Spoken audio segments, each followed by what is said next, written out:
En manchette aujourd'hui, plusieurs jeunes initiés au métier de la construction et le budget provincial continue de susciter des réactions dans la région. Le TVA Nouvelles commence maintenant.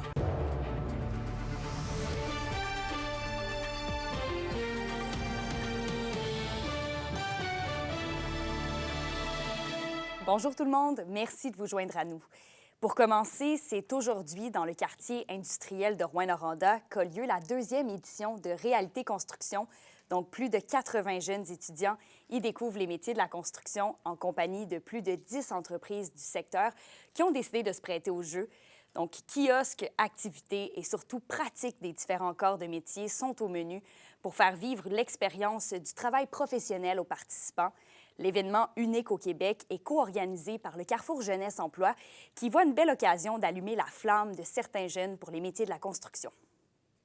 L'idée vraiment qu'on souhaite, c'est de créer ce petit intérêt-là chez les jeunes, puis de faire « wow, OK, il y en a des métiers, il y en a des possibilités d'avenir ». Puis les entreprises, là, ce qu'ils veulent, c'est les embaucher. Ils sont prêts. Il y a un méchant gros besoin de main-d'œuvre dans le domaine de la construction en région. Fait qu'aujourd'hui, ils sont là à leur rencontre pour partager leur passion. Et le budget provincial dévoilé mardi continue de susciter de vives réactions. Le domaine de l'éducation est lui aussi touché par des compressions.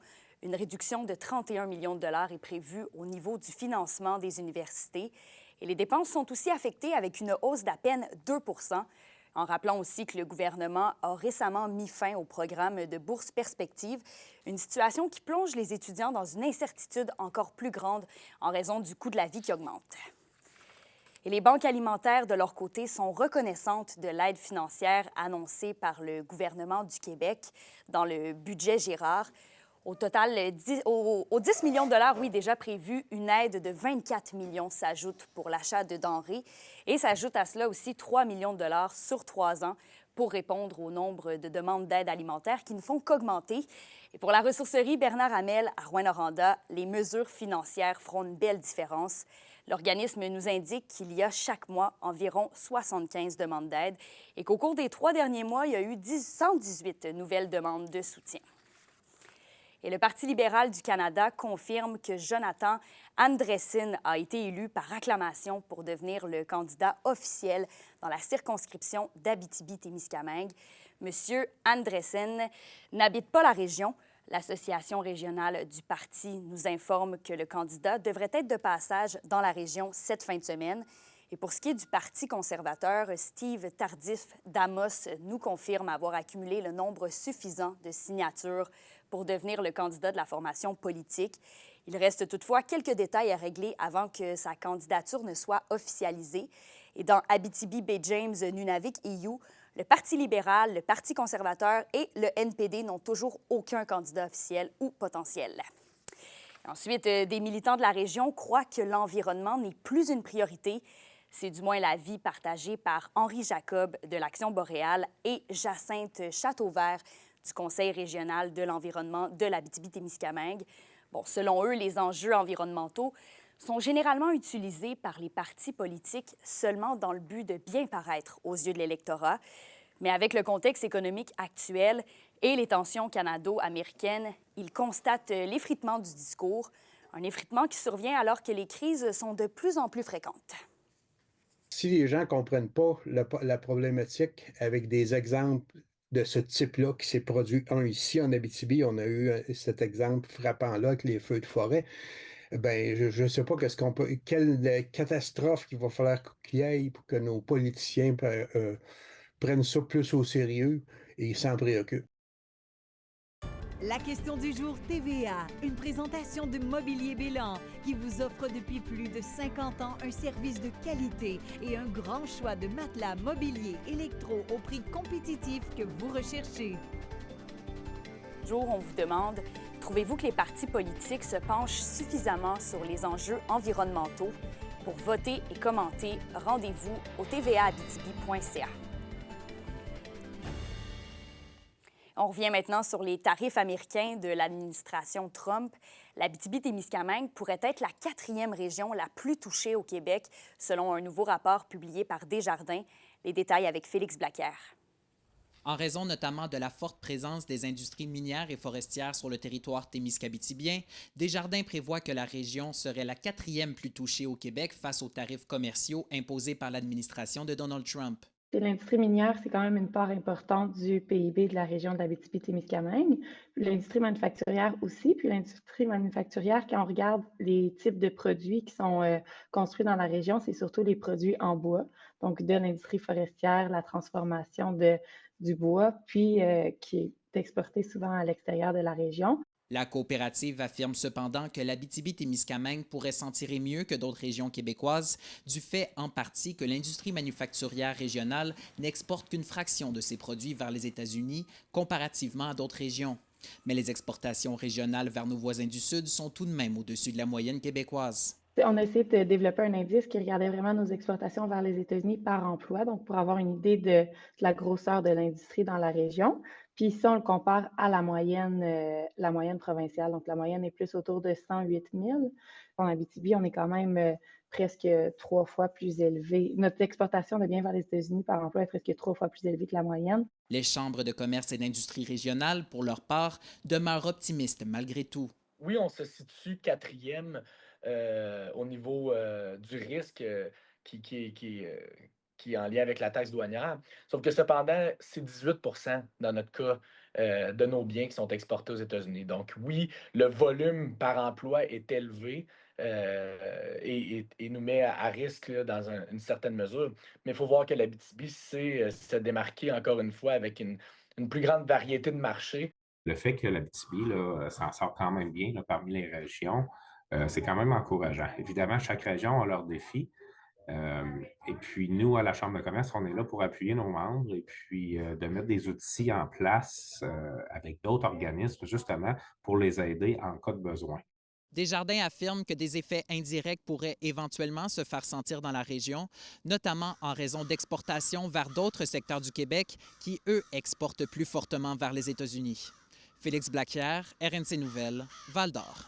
Les SADC de l'Abitibi-Témiscamingue et du nord du Québec vous présentent la bonne nouvelle économique TVA. Après 23 ans à s'y investir, Vincent Labranche cède le flambeau de la station-service Centre-Ville à Wade Wells, originaire de Témiscamingue. L'acquisition de ce commerce assure le maintien d'un service de proximité bien enraciné dans la communauté. En plus d'y offrir de l'essence, le dépanneur propose une variété d'aliments et de boissons, ainsi que des repas prêts à manger cuisinés sur place. Les SADC, partenaires de l'économie de la région. Mon oncle Serge et Anonymous sont de retour dans la région. Ils viennent présenter leur tout dernier album intitulé Métal canadien-français, qui est sorti l'année dernière. Ils seront au Théâtre des Esquerres d'Amos à 20h ce soir et ensuite à la Salle des Jardins de Lebel-sur-Quévillon demain et au Petit Théâtre du Vieux-Noranda samedi. Et les séries éliminatoires de la LHJMQ débutent officiellement aujourd'hui. Et les Foreurs de Val-d'Or prenaient la route ce matin, puisque de leur côté, ça commence demain au centre Gervais-Auto de Shawinigan. Alexis Dumont a rencontré l'équipe à l'aube du début des séries. Direction Shawinigan. On y est, les séries 2025, ça commence demain. Dans ton cas, c'est ta première expérience. Comment tu te sens?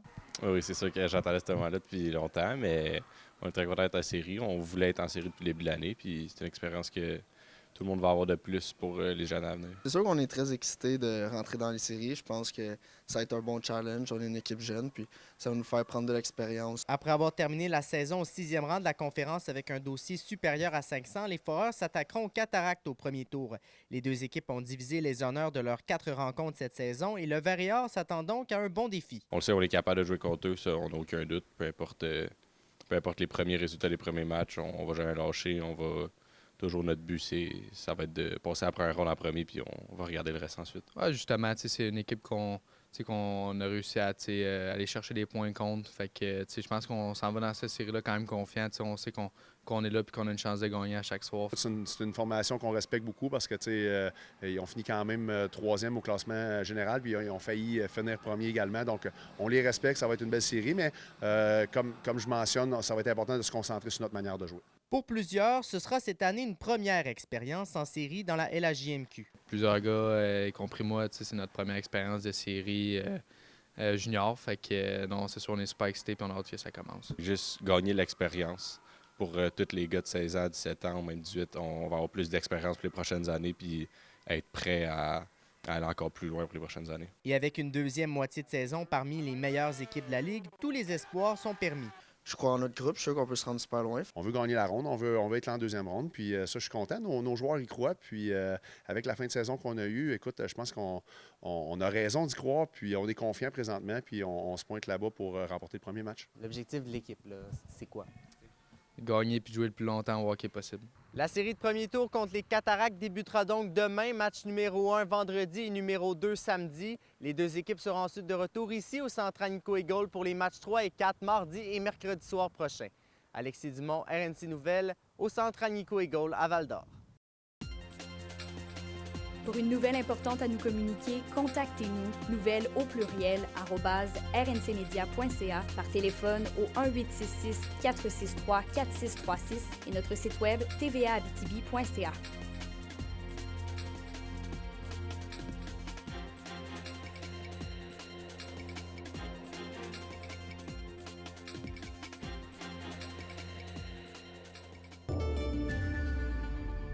Il y a quelques avertissements météo à prévoir aujourd'hui. En Abitibi, c'est de la neige avec des risques de bourrasque. Il devrait tomber entre 2 et 4 cm de neige. Des températures assez douces avec un maximum de plus 2 degrés Celsius. Et au Témiscamingue, c'est des averses de pluie qui pourraient se changer en neige parfois forte cet après-midi, avec un risque de bourrasque de neige aussi, une accumulation de 2 cm sur le secteur nord. Et la neige devrait cesser ce soir. Ce sera nuageux par la suite, minimum de moins 16 en Abitibi et de moins 14 degrés Celsius au Témiscamingue. Merci beaucoup d'avoir été des nôtres. Si vous souhaitez revoir notre contenu, vous pouvez tout retrouver sur notre compte YouTube XTVA Abitibi-Témiscamingue ou encore Blue Sky. Passez une belle journée. On se retrouve plus tard.